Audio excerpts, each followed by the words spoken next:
So Kangana, the entire audience is full of your fans, including me. So let's get started. Tell us about your Bollywood journey. Hi everyone, thank you Ambika, and thank you CII for having me. Ambika, for being so kind and so caring. About my Bollywood journey, I think it's been quite special, especially because it's been the most unexpected thing in my life. I grew up in the valley, and never in my life I thought I would be where I am today. But I followed my instincts, and I'd say, I always saw some sort of silver lining, end of the tunnel always, like though my struggle has been extremely extreme, but I always managed to find that silver lining. Yeah. So let's start with the focus struggles. I've read a lot of your interviews, and you said you had a problem at home with your parents when you were a teenager. Isn't that the old story now? Isn't it too much to talk about struggles? I think I can't talk about happy things anymore. Why is that?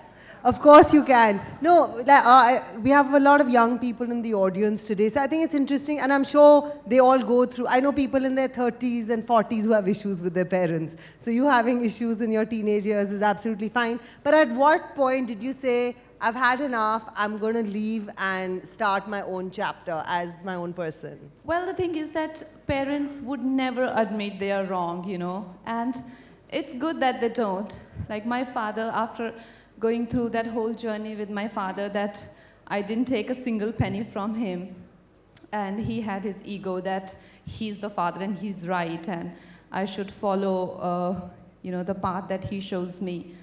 I mean, forget that you feel that after coming so far you will get even 1% sort of understanding from your father. He still looks at me like really doubtful that does she know what she's doing?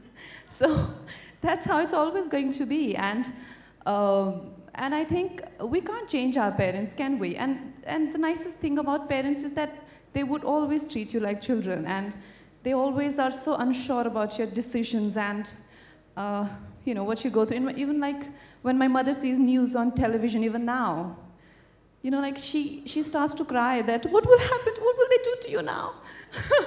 So it's not that they will anytime have faith in you and be sure of what you're doing, because I feel parents are always very anxious about children, and to give them that sort of liberty. I mean, they should be, because I don't see, initially I thought maybe there will come a point where my parents would start to treat me like an honorable adult, but it will never happen.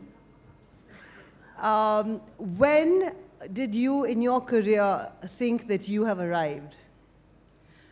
I think after Queen. There were very brief and fleeting successes before Queen, like Fashion or Once Upon a Time.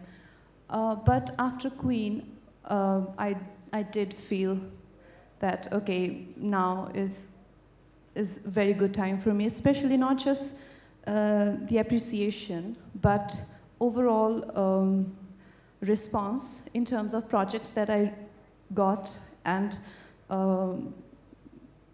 the amount of money I was being paid. I felt like, okay, finally I can consider it a career option for myself. Now, we all know your story. You came from the Valley and you made it big in Bollywood. I've been to Bombay, I'm sure, so have many people from the audience. And you being a young, struggling actor in Bombay yourself would know that there's so many people in Bombay who want to become stars. But they're just a handful, right? We can count. The same people are repeated on the covers of fashion magazines, so we know there are only those many stars.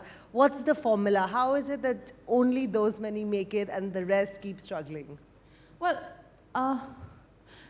before I answer these questions, I would like to, delve a little bit more into the definition of star or a superstar in today's society. Who's a superstar in today's society? Somebody who can excite, enthrall, or maybe, sort of get people crazy with his or her whatever abilities that might be, But today we see our generation, whether social media or whatever platform, who are their role models? It's really disheartening that they really don't have very, very nice role models, So the highest followers, somebody who's got like biggest butt, or somebody who's basically good for nothing, So why, and these people are superstars. If today I open an account and do something really sensational, I would become a superstar overnight. Do I consider myself a superstar? No. Do I want to be a superstar? No, thank you.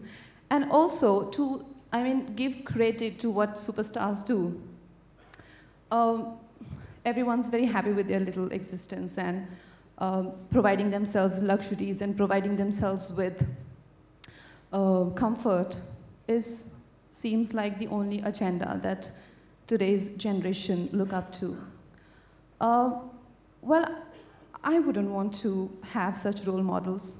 I, as this new generation who would want to contribute to whichever field I might be in, I wouldn't want to be a superstar. Superstars don't last, real people do. Real heroes last. Oh, thank you. Were you guys listening to me? That's nice, thank you. So I would want to be a real hero because there have been so many superstars in the past. Who cares about them? But I would want to contribute in real sense. I would want to be somebody who lasts, even when I'm not around. I would want to contribute in a way where I reach out to people and be a part of their lives through my work. I could be an artist, I could be an engineer, a doctor. So we have to propagate, and we have to make and have real role models. And being a superstar shouldn't be the priority of your life. Being a real person should be. Who is your role model? There are many. My life is my own. I always say this. No fingerprints, no two fingerprints, no two leaf impressions, nothing, no two faces in the world are same. Everyone has a different map to follow, and everyone has a different journey. One must appreciate their journey, and for me, my role model is my journey. I have a certain expectation from myself, and I see myself as somebody who can, who can actually go beyond what is expected of her. And that is my role model. That's exactly who I would want to be in future, is my role model, that woman. Great. Going back to my previous question, for all the people who want to become actors, what is the roadmap they need to follow? First of all, to be an actor, one has to know how to act. I think that's where it starts. I think when people come to struggle in this business, only thing they don't pay attention to is acting. And when you go for auditions, and I think that's changing now with people like me or Irfan Sir or Nawazuddin or even Richa Chadha. So many of us are breaking rules, breaking norms. It's not about just wearing lenses or dyeing your hair blue, purple, orange. It's just about, now it's about real people. Even the characters in films are changing. So I urge to youngsters and people who want to have careers in the industry and make a living out of it, focus on your skill. If you're skilled, you would definitely be picked. There's no doubt. I can't assure you superstardom because I myself isn't after that. But I can assure you that if you try to be a good actor, you can become a good actor. Great. Your contemporaries are moving to Hollywood. You said the future of movies is in Bollywood. Well, it's not something that I have come up with. It's the data that shows that American industry, film industry, I'm not talking about digital or TV industry. Well, why only America? If you see, every century has its own entertainment star. Like at some point it was theater, then it was opera, then it was ballet, then it was literature. And now in this century it was cinema. But it's not that it's mortal. It's not that it's never going to come to an end. Internet or internet movies will be future. so will be TV. But if you see Hollywood, American film industry is exhausting itself, and this is not I'm saying, this is the data, and they are surviving because of their international territories, mostly Asia. And they are doing films that appeal to Asian masses, but we haven't reached our peak yet. So next 10 years are going to be extremely exciting for Indian film industry, and China has almost pushed America from its #1 spot, and it's going to be, Chinese film industry is going to be #1 film industry, I think, within a year or two. Their growth in past 5 years has been commendable, and that is the kind of growth we expect in Japan and in India as well. So it's not that I say, that's the data, and that's what everyone who knows about the business of cinema should know about it. Now you are a strong woman, you know your mind. You've been a runaway bride in many movies. What's your advice to all the brides out there? For marriages. For marriages, your perception of marriage and your advice to the bride of 2016. I don't know. I can't really give any advice. I don't want to get in trouble here, advising brides to do something outrageous.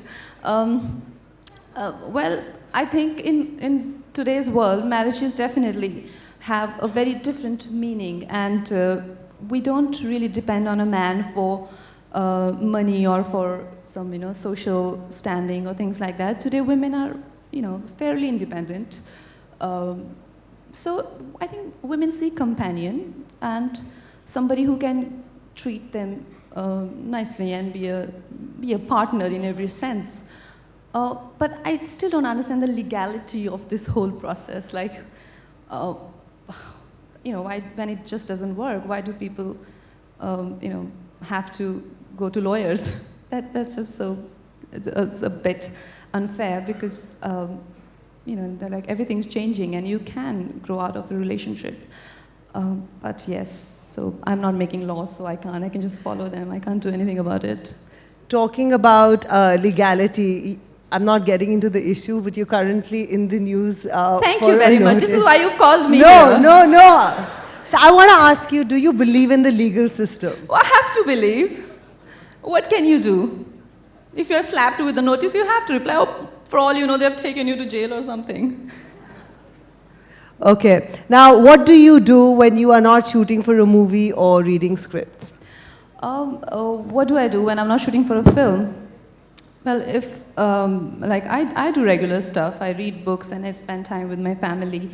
And I try and, meet people, meet friends, exchange creative ideas, and work on, if I'm not filming, I work on films which I will be filming.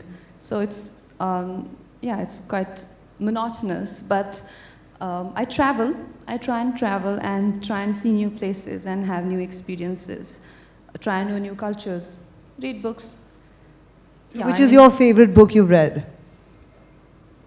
There are so many. On screenplay, I just read a book called Story. And right now I'm reading a very, very exciting book called Archetype of Wild Women. It's very exciting. And you said you also like to travel. Which has been your favorite destination so far? So far, my favorite destination would be Switzerland.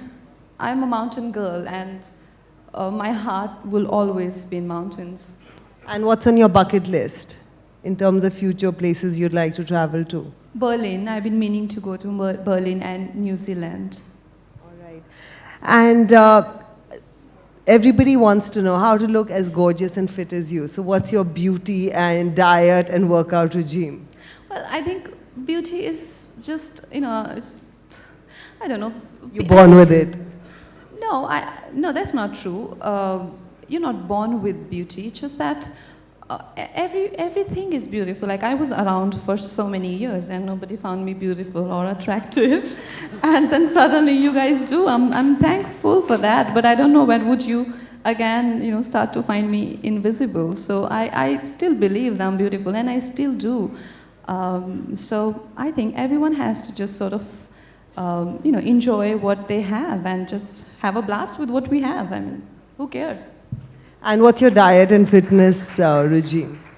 I'm a vegetarian, and I try and eat sensible food and not oily food, all of that. And I do a lot of yoga. That helps a lot.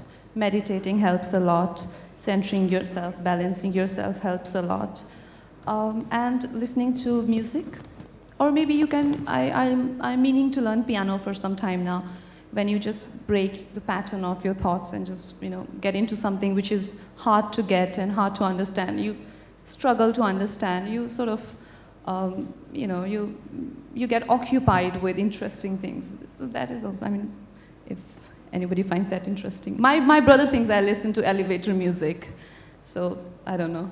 Okay. Now, if in a sentence you can describe the various facets of your life, we begin with your work. My work? Very tough. I get very tough roles. Your life. My life? Roller coaster. Yay! You're gonna have a party. Your career graph. My career graph. As long as it's not straight, I don't mind it. Okay. Women-oriented films. Women-oriented films are just completely my thing, my jam. And social issues. What do you think of your role in educating people? And which are some of the most important social issues for you? Well, see, the thing is, right now, I'm in a place where I'm just at the receiving end of everything, the characters that I get or the films that I get.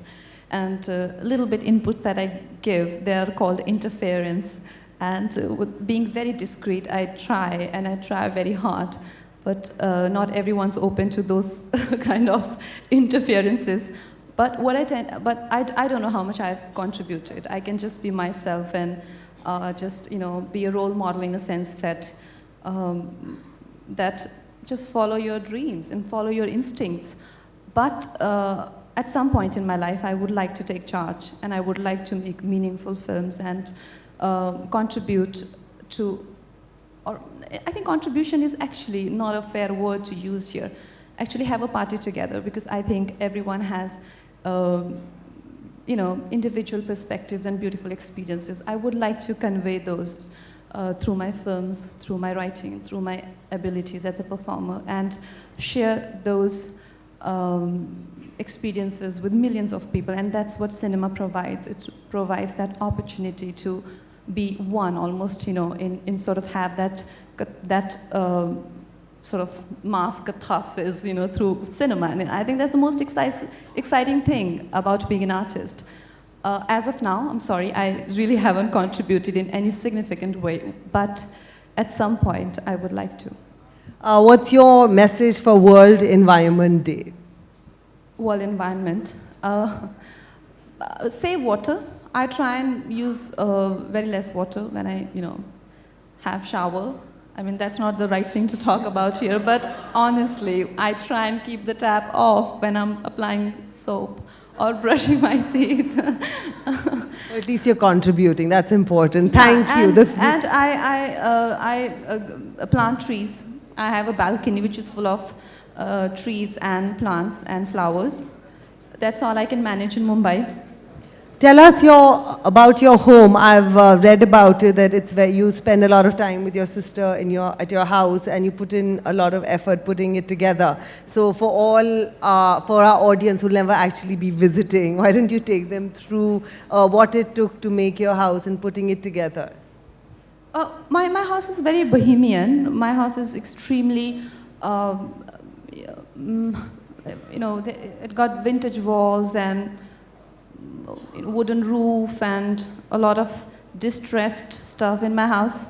My mother is like, why your house looks 100 years old? Isn't it a new house? And I'm like, this is the new in thing, Mom. So she's like, everything is old in your house. So I basically have a very, very distressed, vintage looking house. But I don't think that's everyone's cup of tea. But I like it. And did you collect things in your house during your travels? Any particular thing that's very interesting? Yes, I picked up a lot of stuff from Paris. And yeah, it got a lot of French influence to it. And which is your favorite part of your house? My favorite part is my room, of course. And now talking about your career and life, what is the best advice that you ever got? Best advice.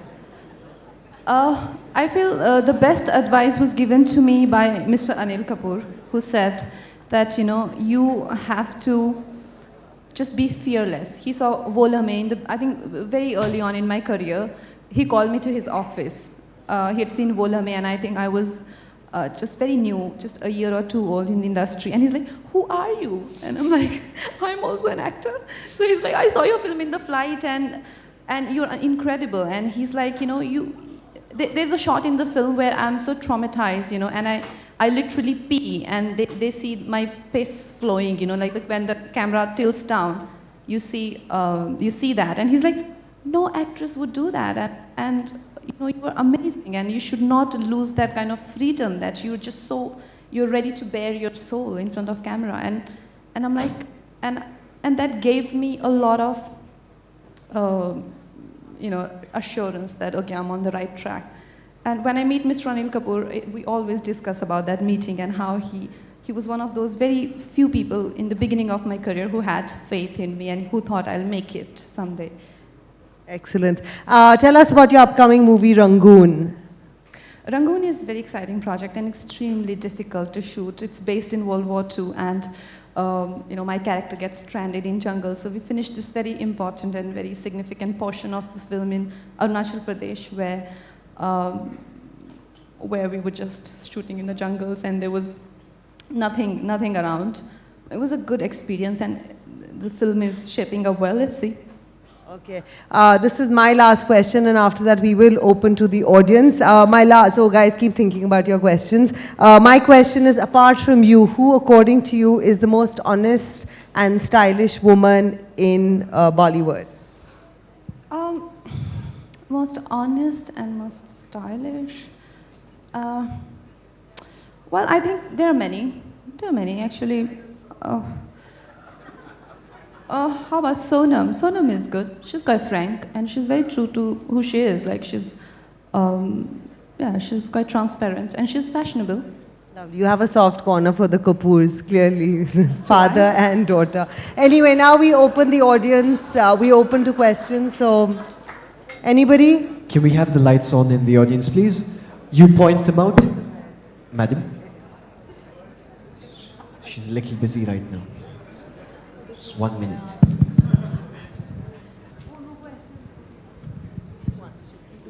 Okay, I've been told. Okay. I've been told we can ask only 2 questions, so madam, you point them out. I'll walk okay, up to great. them. The girl in the white. Who will ask really sweet question? The girl in the white. Where's the girl in the white? In the up first front. row. Hi. Hi, Kangana. Hi. You're looking very, very pretty. Thank you. So I also want to know, thank you for asking the question that what should be the advice for people who are entering, because I'm entering in Bollywood with my first film with Karan Singh Grover. And according to you, okay, I've read a lot of your interviews and all, you're very, very inspiring. According to you, what should be a man's role in a woman's life? A man's role? In woman's life. Because you're very fiercely independent. Yeah. You're just very honest. So what should be his role in our life? Well,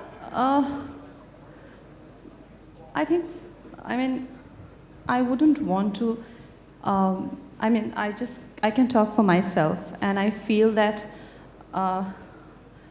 apart from passion and romance and all of that, you would want to have somebody who is compatible in every way, emotionally, mentally, philosophically, in every way. You want somebody who's compatible and who completes you in a way that, because, I just feel that every relationship sort of completes you. Like, you get a certain love from your mom, your sister has a very different place in your life, and your brother and your friends.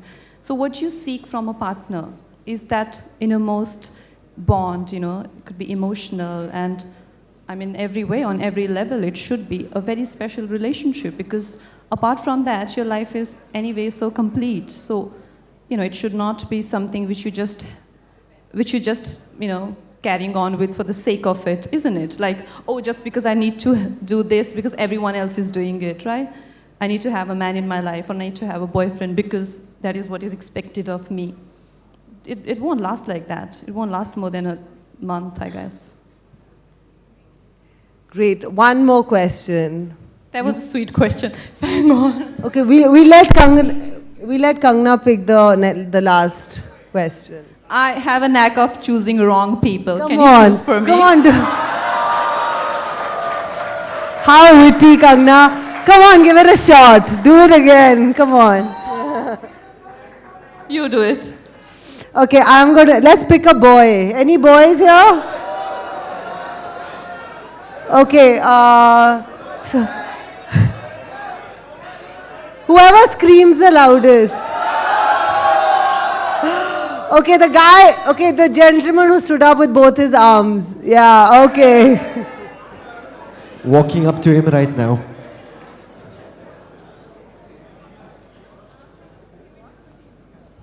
Hi Kangana, this is Rajiv here. Hi, Raju. If a person want to propose you, how you expect?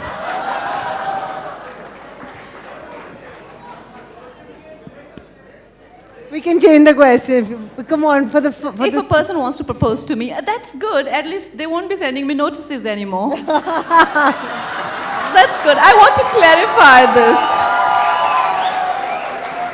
Sorry, I didn't hear. Yeah, How would you so like to be proposed? If you want to propose to me, I think send flowers with a nice Ghalib ki poetry. So that's That would work. organic. I'll consider. One more? Any more? No? No, Okay. guys, thank you so much for having me. Thank you so much. You've been a great audience. And Kangana, you. thank you And so much. I hope to see you all again. And Delhi is always fun.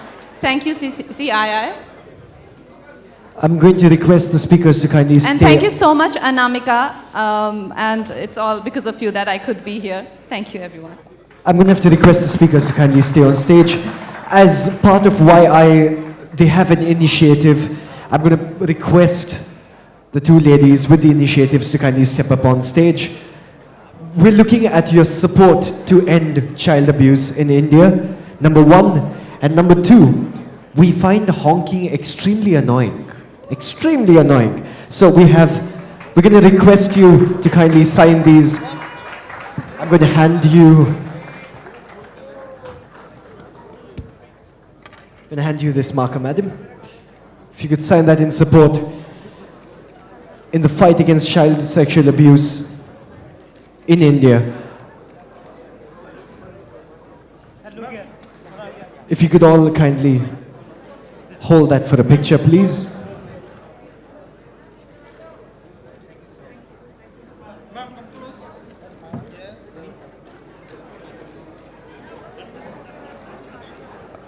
Please, kindly stay there. I'm going to request Ridhima to kindly step up on stage to give away these tokens of appreciation from YI. Thank you so much for joining us this day.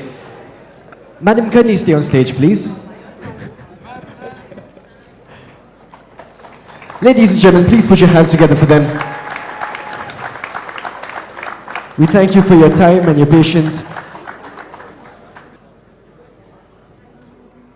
Please put your hands together, ladies and gentlemen. Please put your hands together.